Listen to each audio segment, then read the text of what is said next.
চুক্তির মাধ্যমে ইসরায়েল থেকে বিভিন্ন নতুন প্রযুক্তি এনেছিল, যাতে করে সরকারের বিরুদ্ধে যারা কথা বলে তাদের বিরুদ্ধে গোয়েন্দাগিরি করা যায়। যে একই ধারা আমরা এই অঞ্চলের সরকারের ক্ষেত্রেও দেখেছি।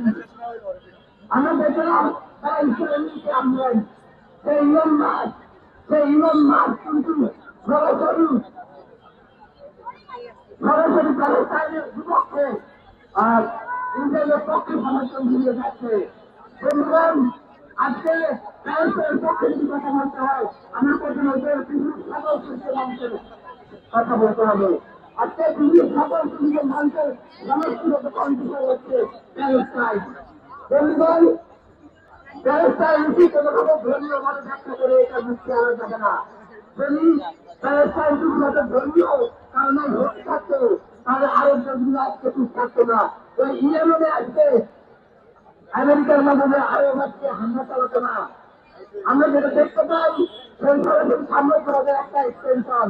পৃথিবীর ইতিহাসে আপনি দেখেন, বারবার এই সাম্রাজ্যবাদী শক্তিরা আধিপত্যবাহীদের সমর্থন জুড়িয়ে এসেছে। বন্ধুগণ, আমরা যদি ভিয়েতনাম যুদ্ধের কথা বলি, আমরা দেখবো আমরা যখন ভিয়েতনামের সাম্রাজ্যবাদী মানুষের পক্ষে এমন